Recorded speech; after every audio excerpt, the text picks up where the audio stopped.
অনেকেই প্রশ্ন করেন বা জিজ্ঞাসা করেন, সেটা রোগী হোক বা পরিচিত আত্মীয় হোক, যে আমার অমুকের অথবা আমার চোখের অপারেশন হবে, আমি ভয় পাচ্ছি।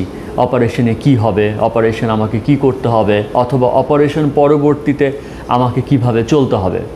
আজকে কথা বলবো চোখের অপারেশনের সময় এবং পরবর্তীতে আপনার করণীয় নিয়ে কথা বলবো। যেহেতু আমি সবচেয়ে বেশি করি ক্যাটরাক্ট বা ফেকো সার্জারি এবং রিফ্র্যাক্টিভ, যেটি ল্যাসিক বা স্মাইল, এই দুটো সার্জারি নিয়েই আজকে কথা বলবো। মূলত প্রথম হলো ক্যাটরাক্ট বা ছানি নিয়ে কথা বলি। যখন ক্যাটরাক্ট বা ছানি, আপনার ডাক্তার আপনাকে দেখে বলল যে আপনার ছানি অপারেশন হবে। এখন কিন্তু আর পূর্ববর্তী সময়গুলো নেই। একটা সময় ছিল যখন ছানি অপারেশনের জন্য হাসপাতালে ভর্তি হওয়ার প্রয়োজন হতো, অথবা ছানি অপারেশনের পর চোখে ব্যান্ডেজ থাকতো, আপনি পুরো একদিন চোখে ব্যান্ডেজ দিয়ে রাখতেন। সেগুলো কিন্তু এখন আর নেই। এখন ছানি অপারেশন হলে, আমি আমার কথা বলি, আমি যেভাবে আমার রোগীদের ছানি অপারেশন করি, আপনি মোট 3 থেকে 4 ঘন্টা হাসপাতালে থাকবেন। এখন এই 3 থেকে 4 ঘন্টায় কি হবে? অপারেশনের সময় কিন্তু 15 থেকে 20 মিনিট, কিন্তু প্রিপারেশন, চোখের রেডি করা এবং সব কিছু রেডি করা মিলে আপনি অপারেশন থিয়েটারে থাকবেন 30 থেকে 40 মিনিট, এবং অপারেশনে আপনাকে যে টাইমটা দেওয়া হবে সেই টাইম থেকে আপনি 1 ঘন্টা বা 1.5 ঘন্টা আগে আসবেন, এবং অপারেশন শেষ হয়ে আপনি যখন কেবিন বা ওয়ার্ডে রেস্ট নেবেন, তার থেকে 1 ঘন্টা বা 1.5 ঘন্টা পর আপনি বাসায় চলে যাবেন। এখন প্রত্যেকটি ক্যাটরাক্ট ফেকো সার্জারি কিন্তু ডে কেস সার্জারি। তার মানে আপনার হাসপাতালে অবস্থান করার কোনো প্রয়োজন নেই, রাতে থাকার কোনো প্রয়োজন নেই। আপনি যদি আপনার দিনে আপনার শিডিউল অনুসারে ডাক্তারের সাথে কথা বলে 3 থেকে 4 ঘন্টা সময় ম্যানেজ করেন, এর মধ্যেই কিন্তু ক্যাটরাক্ট বা ছানি অপারেশন হয়ে যায়, ফেকো সার্জারি হয়ে যায়। এটি গেল ফেকো সার্জারির কথা। সেম জিনিসটাই ল্যাসিক বা রিফ্র্যাক্টিভ সার্জারির ক্ষেত্রে প্রযোজ্য। ল্যাসিক বা রিফ্র্যাক্টিভ সার্জারিতে রোগীদের আসলে 3 ঘন্টার বেশি হাসপাতালে থাকার প্রয়োজন হয় না। আপনারা জানেন যে ল্যাসিক করতে সময় লাগে 1 মিনিটেরও কম, স্মাইল সার্জারি করতে সময় লাগে 1 মিনিটেরও কম। আপনাকে আমরা সেই 30 মিনিটের মতো অপারেশন রুমে রাখি ইউজ টু হওয়ার জন্য। আপনি বসেই থাকবেন অপারেশন রুমে, বসে এদিক ওদিক দেখবেন অপারেশন রুমে কী আছে, একটা এনভায়রনমেন্ট ইউজ টু হওয়ার জন্য। আর টোটাল হাসপাতালে থাকবেন 3 ঘন্টা। তবে অবশ্য আমার ক্ষেত্রে কিছু রোগীদের ল্যাসিক বা অন্য ক্যাটারাক্ট বা ফেকোর সময় অপেক্ষা করতে হয়, কারণ আমি প্রত্যেকটা অপারেশন একবারে শেষ করে রোগীদের দেখি। তো সেক্ষেত্রে যদি শিডিউল বেশি থাকে, আপনাকে আরেকটু কিছু সময় অপেক্ষা করতে হবে। সেটির সাথে আসলে অপারেশনের কোনো সম্পর্ক নেই, সেটির সাথে শিডিউলের সম্পর্ক।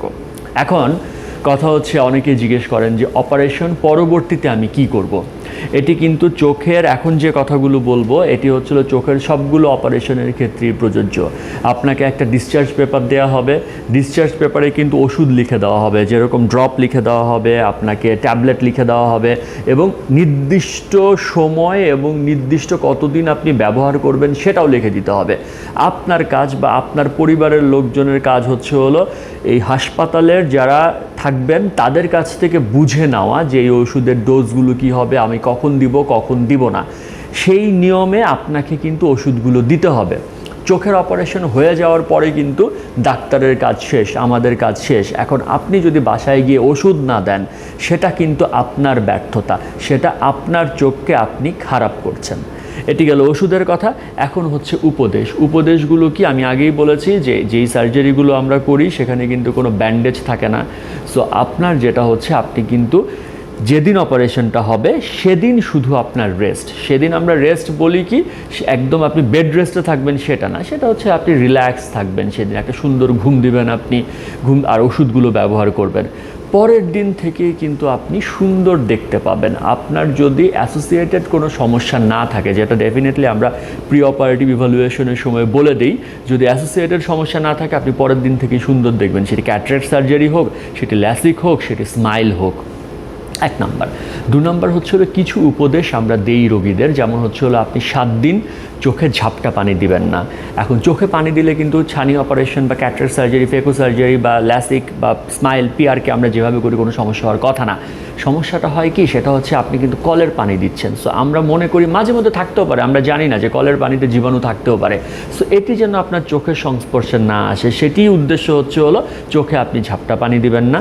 যারা মহিলাদের ক্ষেত্রে বা মেয়েদের ক্ষেত্রে যারা কসমেটিক্স বা আই মেকআপ ইউজ করেন, 2 সপ্তাহ আমরা মানা করি যে এই 2 সপ্তাহ আপনি আই মেকআপ, কসমেটিক্স বা কন্ট্যাক্ট লেন্স ব্যবহার করবেন না। আর রিফ্র্যাক্টিভ সার্জারি স্পেসিফিক্যালি ল্যাসিক পিআরকে বা স্মাইলের পর আমরা বলি যিনি সাঁতার কাটেন, যার সুইমিংয়ের অভ্যাস আছে, তিনি 1 মাস সুইমিং করবেন না, কারণ আমরা জানি সুইমিংয়ের পানিতে ক্লোরিন থাকে। সো আপনি যখন সুইমিং করেন এটা আপনাকে ইরিটেশন, বার্নিং করবে, সেই জন্যই মানা করা হয় যে আপনি এইগুলো করবেন না। এই যে চোখে পানি না দেওয়া, চোখে 2 সপ্তাহ মেকআপ না করা, আর হলো সাঁতারের যে অ্যাডভাইসটা, এগুলো ছাড়া কিন্তু আর কোনো মেনে চলা বা বিধিনিষেধ থাকে না। হ্যাঁ, একটা বিধিনিষেধ থাকে, যাদের ডায়াবেটিস রয়েছে ডায়াবেটিস কন্ট্রোল করতে হবে অবশ্যই, যাদের হাই প্রেশার থাকে হাই প্রেশার নিয়ন্ত্রণে রাখতে হবে, কিন্তু সেটি চোখের অপারেশনের সাথে কোনো সম্পর্ক নেই, এটি কিন্তু সবসময় আপনাকে নিয়ন্ত্রণ রাখতে হবে। তো মূলত আমরা যেভাবে চোখের অপারেশন করি, আপনার কিন্তু এই কটা বিধিনিষেধ মেনে চললেই এনাফ। আর আমার রোগীদের আমি মানা করি যে চোখ কচলাবেন না, বিকজ চোখ যখন কচলানো হয় চোখের উপর একটা প্রেশার দেওয়া হয়, স্ট্রেইন দেওয়া হয়, এটি হলো মাঝে মধ্যে আমাদেরকে অনেকগুলো সমস্যা করে, যেটি আমি আমার পূর্ববর্তী বা পরবর্তী কিছু ভিডিওতে আরও বলবো, আপনারা দেখে নেবেন।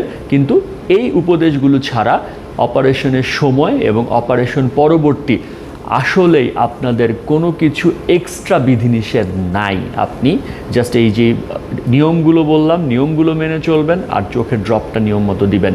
অপারেশনের পরের দিন থেকেই আপনি আপনার সব কাজ করতে পারবেন, সেটি ল্যাপটপ থেকে ইউজ করা থেকে শুরু করে আপনার অফিস ওয়ার্ক থেকে শুরু করে সব কিছুই। আর যাদের কোনো স্পেশাল বিধিনিষেধ থাকে সেটি তো আমরা অপারেশনের সময় বলে দিই, আমি আমার সব রোগীদের বলে দিই যে অপারেশনের পরে আপনারা কি করবেন সেটি মেনে চলবেন। আশা করি আপনারা আপনাদের উত্তরগুলো পেয়েছেন। ভালো থাকবেন, চোখের যত্ন নেবেন।